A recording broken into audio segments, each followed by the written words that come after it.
Xayrli onlar, xayrli onsizliklar, nurlarim, jonlarim, yagona oilam, asl oilam, muqaddas oilam, sevimli oilam, barcha nurli qismlarim. Men sizlar bilan bir anglashim bilan bo'lishmoqchi edim. Buyukligingni yodga ol kursi haqidagi anglashlari va hislari haqida Melissis mana shu gruppamizda bo'lishganlarida judayam xohladim mana shu kursni sotib olishni va sotib oldim. Bugun hozir initiatsiya qismini eshitib chiqdim.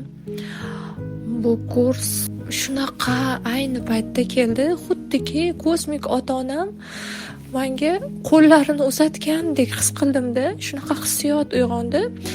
Men so'ragan narsamni so'ragan paytda beryaptilar-da. Buyuk vladikalarim, buyuk nur o'tkazuvchilarim, Sapfiriyam, tashakkur sizga. Men ota-ona bilan ishlaganda, aynan ona bilan ishlaganimda har bir jarayonlarimni barchasini yashab o'tib, har bir jarayonimni his qilib yashab o'tib va kechirim holatiga kelib bo'luvdim-da. Qanaqa kechirim? Ilohiy qabul qilish holatiga keluvdim onamni, lekin men endi qanaqa qilib munosabat o'rnatishni bilmayotgandim. Na eski ong piramidalarida inson ongida na yangicha yuqori ongda onam bilan qanaqa munosabat o'rnatishni topolmayotgandim-da. Men arosat deydimi, oraliqda qolib ketayotgandim. Na orqaga qarayapman, qayta olyapman eski piramidaga, eski ongimda onam bilan munosabat qilishga. Na oldinda nima qilishni bilmayotgandim-da, nima yo'l tutishi, qanaqa munosabat o'rnatishni bilmayotgan paytimda bu kursni menga kosmik ota-onam, buyuk yaratuvchi, buyuk nurim meni Sapfiriya orqali bu bilimlarni berdi-da, menga yo'l ko'rsatib berishdi-da. Ayni damda keldi-da. Shunaqa ichimda ilohiy hurmat, qanaqa munosabat qilishligim, endi qanaqa sevgida onam bilan munosabat o'rnata olishim haqida shunaqa kino lentasidek o'tkazib berishdi, xuddiki fleshkaga yozib meni DNKlarimga, xotiralarimga tiqib qo'yishgandek bo'ldi-da, xuddi bir chip o'rnatilgandek bo'ldi-da, nurli chip. Shunaqa onamni yaxshi ko'rib ketyapman, shunaqa hurmatdaman, shunaqa erib ketyapman-da. Shunaqa ota-onamni butkul qabul qilib yuborishgacha olib keldi-da. Gen darajasida degan tushunchani men endi angladim. Mana hozir angladim. Gen darajasida yangilanish nima? Gen uruvenida, DNK darajasida yangilanish nima ekanligini hozir his qilyapman-da. Butun vujudim, har bir hujayram, har bir atom, har bir molekula sevgida xuddiki yurak urishidek sevgi taratyapti-da, to'lqin taratyapti-da. Ota-onamni shunaqa his qilyapman. Xuddi ular meni ichimda uyg'ongandek, men ularni ichida uyg'onib bir butunga kelgandekmizda. Men ulardan ayronmasman. Ular mendan ayronmasda. Ota-onam meni 10 yillardan keyin kutilgan farzandmanda 10 yillab kutishganda shunaqa his qilyapman ularni sabrini. Meni yaralishim uchun, meni dunyoga kelishim uchun shuncha og'riqlarga chidab kutishgan ekanda.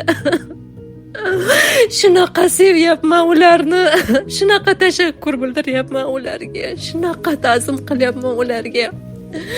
Meni tug'ilishimni shuncha intiq bo'lib kutishganiga tashakkur. Meni yaratishganiga tashakkur. Yerdagi ota-onamni ham kosmik ota-ona deb seva olyapman-da. Hech narsa qolmadi, hech qanaqa alam qolmadi, hech qanaqa beda qolmadi. Hamma narsa sarobdek uchib ketdi, hamma narsa parga aylanib uchib ketdi, nurga aylanib uchib ketdi. Men ularda faqat nur ko'ryapman-da. Shunaqa sevgi, bunaqa sevgini, bu sevgini ta'riflab bo'lmaydi. Qanaqa ta'riflashni ham bilmayman. Butkul sevgiga aylanib qolgandekman-da. Bolachaga aylanib qolgandekman-da. Shaffof kristalga aylanib qolgandekman-da.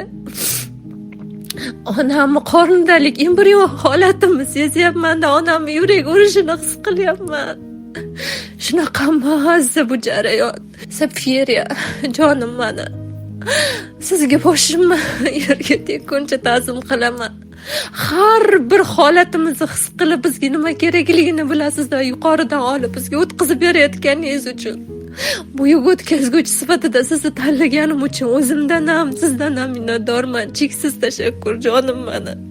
Mana shunaqa hislar uyg'onib ketdi. Ham ota-onamga bola bo'lyapman, ham farzandlarim bilan asl onalik munosabatlarim degan darajasida uyg'onib ketyapti-da. Shunaqa hislarki, bu hislarni men brilliantlarga, hech qanaqa mol-mulklarga, hech qanaqa moddiy boyliklarga alishmayman desam Feriya. Buncha asl hislar, buncha asl tuyg'ular yerda jannat yaratilganligi shu emasmi? Jannatiy hislar shu emasmi, Safira jonim? Ichimda hech narsa qolmaganini his qilyapman. Bo'shliq, shunaqa yengillik, shunaqa erkinlik, shunaqa parvoz etishga tayyorman-da. Yerda jannat yaratish aslida shu bo'lsa kerak. Ichimizda uyg'ongan asllik jannat tuyg'ulari shu bo'lsa kerak. Bunaqa ilohiy tuyg'uni, bunaqa sevgini, bunaqa uyg'oqlikni, bunaqa mazzani, bunaqa totli lazzatni, bunaqa tuyg'ularni hech qachon shu yoshimgacha his qilmaganman-da. Har bir hujayram sevgida burayotganini sezyapman-da. Bittagina initiatsiyani bir marta eshitdim. Balkim bizni ongimiz o'sha yetib kelganligi uchun, shu hislarni his qilishga tayyorligimiz uchunman-da. Haligi shundoq yonib ketishi kerakda, o'sha yetib kelganligim uchun. Safira, tashakkur jonim. Rahmat etaman. Jonim mana. Hammamizga rahmat. Hammamizni qo'limizni qo'lga berib, shu onga, shu joygacha yetib kelganimiz uchun, orqaga taslim bo'lib ketmaganimiz uchun, hech narsaga qaramay oldinga ketganimiz uchun hammamizdan minnatdorman. Mukofoti mana shu tuyg'ular, asl tuyg'ular, sevgini his qilish, hammada sevgini ko'rish, bu hayotni oq tarafini ko'ra olish, nur ekanligini ko'ra olish. Bu emasmi asl mukofot? Shuncha mehnatlarimiz natijasi shu emasmi jonlarim mani? Barchamiz yaxshi ko'raman. Tashakkurlar jonim. Hammamiz yaxshi ko'raman.